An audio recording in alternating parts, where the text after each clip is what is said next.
Hello अस्सलाम वालेकुम, क्या हाल चाल है आप सबका। उम्मीद करती हूँ आप लोग ठीक ठाक हैं, खैर खैरियत से हैं।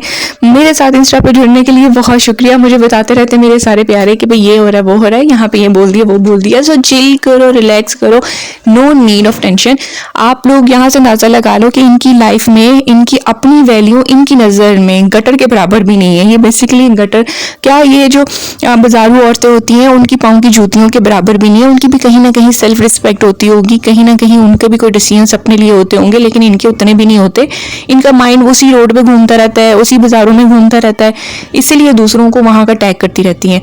प्लस पूरे के पूरा चैनल जो है इनको मेरे नाम पे, ये हिसाब लगा लो कि एक चैनल पूरा मेरे नाम पे लाना पड़ा, मेरे ऊपर डेडिकेट कर दिया, क्योंकि उसके बगैर तो व्यूज़ नहीं मिल रहे। जब तक ये हमारे अगेंस्ट भोंकती नहीं है तब तक इसको व्यूज़ नहीं मिलते। ठीक है, ये पूरे पाकिस्तानी कल्चर को, पाकिस्तानी कंट्री को अटैक करती है एंड देन वो कवर कर जाती है कि अरे हमने सबको नहीं भूला। कभी कभी वीडियोस लगाती है जिस पर लिखती थी Pakistani business women, Pakistani businessman. तो ये पूरी कंट्री को अटैक कर रही है और ये यही चाहती है कि यहाँ से इन रिटर्न हम इसकी कंट्री पर अटैक करें। लेकिन ये जहालत इसी को मुबारक हो। किसी भी जगह की कंट्री पे अटैक करना मेरे ख्याल से कभी भी मुनासिब नहीं होता, क्योंकि वहाँ पे भी इंसान मरते हैं। हर जगह पे जाहिला जैसे लोग नहीं होते, इसलिए जो अक्लमंद होता है, जो एजुकेटेड होता है, वो कभी भी इस तरह से कहीं किसी भी जगह के लिए नहीं बोलता। बाकी बात रहे कि ये बोलती है डाइवोर्स को स्टिग्मा कर रही है, स्टिग्मेटाइज कर रही है। तो इस तरह की बुलिंग आंटियों से आप और क्या ही एक्सपेक्ट कर सकते हो। ये मुझे मेरी डाइवोर्स को स्टिग्मेटाइज कर रही है, ऐसे उसको सामने लेके आ रही है जैसे मेरी कोई वीकनेस है, जैसे मैं सुन के पीछे चली जाऊंगी। हाँ, मैं बिजी हूँ जिसकी वजह से मैं कभी कभी आती हूँ, ये पैटर्न मेरा शुरू से है, इसलिए सबको पता है, कहती है अपने टाइम से आती है।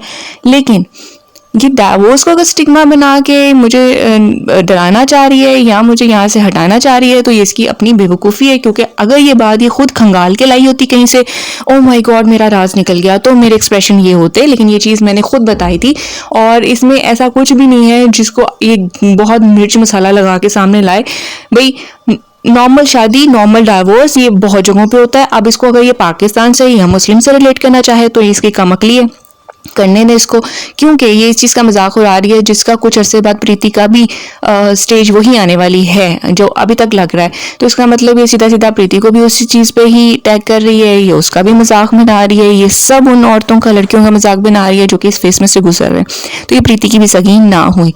और जहाँ तक बात रह गई मुर्दा कहने की, तो जो मुझे ये कहती है मेरी ऊपर वाले से दुआ है, जिस ऊपर वाले को ये भी मानती है और जिस ऊपर वाले को मैं मानती हूँ कि मुझे मुर्दा बोलती है, कब्र से निकल के आई भी बोलती है, मर जाने को बोलती है, तो मैं ऊपर वाले से कहती हूँ कि ये पलट के इसको और इसके बच्चों पे डाल दें। मैंने ऐसा कुछ भी नहीं कहा जिसमें अब आप लोग कहें कि हो हाय बच्चे को टैग कर दिया, ये वो। हालांकि ये चीखेंगी, ये ज़रूर चीखेंगी, लेकिन जो चीज़ तुम लोग बोल रहे हो मैंने तो इन रिटर्न वो ही वापस दिया है। तो ना बोलो ऐसी बातें, तो ना सुनने पड़ी वापस आप लोगों को ऐसी बातें। सिंपल सा रूल है, जो बोलोगे मैं इन रिटर्न वही आपको फ्री गिफ्ट में वापस कर दूंगी।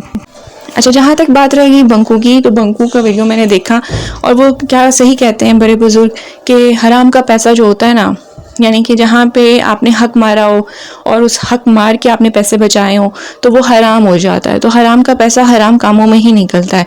इसने एक बच्चे का राइट नहीं दिया, इसने अपनी वाइफ के राइट्स पूरे नहीं किए। तो अब देख लो सामने कि घर जो कि मेन आपके सुकून की जगह होती है, उस पर ही इतना खर्चा लग जाना है कि उसको ख़त्म करके दोबारा से इसको तामीर करवाना पड़ेगा, जिसका जो काम यानी कि ऊपर वाला टाल सकता था, या जो काम इसकी ज़िंदगी में हो सकता कभी होता ही ना, क्योंकि दिखने में अच्छा खासा घर लगता है।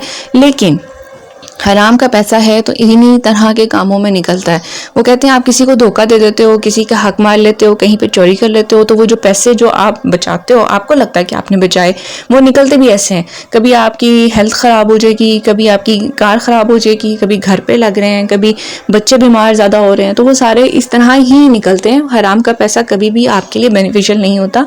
मैं अभी भी सलाह ये दूंगी कि बी केयरफुल, अपने आप को देखो कि तुम अपनी लाइफ में क्या कर रहे हो, क्योंकि तुम्हें आगे बहुत भुगतना पड़ेगा। बाकी प्रीति की साइड पर अगर हम देखें तो वो बहुत सुकून से अपनी लाइफ जो है गुजार रही है। उसका अपना घर बन चुका है, फैमिली उसके आसपास है, उसकी मदर है, उसकी सिस्टर है, उसके भाई बहन सारे मौजूद हैं उसके, और सबसे इंपॉर्टेंट उसका बच्चा, उसकी आंखों की ठंडक उसके पास मौजूद है। अब किसी किस्म के झमेलों में भी नहीं वो आती, उसको किसी किस्म की कंट्रोवर्सी नहीं चाहिए, which is one of the excellent thing जो आप अपनी लाइफ में अडॉप्ट करते हो। और इसका मतलब ये नहीं है कि कोई डर गया, कोई हिम्मत नहीं रखता, कोई स्ट्रांग नहीं है। और ये बिल्कुल उसी तरीके से है कि गली में भौंकने वाली कुतिया को निकल के आप आंसर नहीं करते हो, उनकी कही जाने वाली बकवासात पे आप जवाब नहीं देते हो, आप ये चूज़ करते हो कि आपको आपकी लाइफ में पीस चाहिए। सिमिलरली प्रीति वही कर रही है जो कि मैं करती हूँ। मुझे जब लगता है कि नेसेसरी है जवाब देना, मैं सिर्फ तभी आती हूँ। जैसे कि ऋचा का राज आके मैंने खोला, और ये देख लें इस तरह की गंदी औरतों को आप क्या ही सुनते हो, जो कि पैसे लेके जाके फिजिकल नीड्स पूरी करती है। इस तरह की औरतों को क्या वर्ड्स बोलते हैं वो आप लोगों को पता है, और इनके मुंह से क्या ही बातें दूसरों के लिए निकल जाएंगी ये आप लोग समझ ही सकते हो। तो इसलिए ऐसा कुछ नया नहीं है जिसकी वजह से मैं हैरान हो जाऊं कि उफ़ ये बात बोल दी है।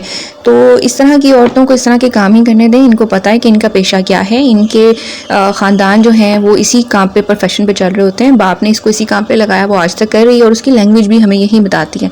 और कटोरा जो है उसको पाकिस्तानी भाई ने ही पकड़ाया हुआ है, इसलिए पाकिस्तानी कटोरा ले के वो उसमें भीख मांग रही है। चाहे आप जितना मर्जी जिसको मर्जी टैग करें, जहाँ के कंट्री, कल्चर, रिलीजन, जिसको मर्जी मजाक बनाए, लेकिन हकीकत यही है कि चैनल मांगने उसको पाकिस्तानी से आना पड़ा। ठीक है, शादी भी उसने पाकिस्तानी से की, बच्ची उसने पाकिस्तानी और मुस्लिम से पैदा की।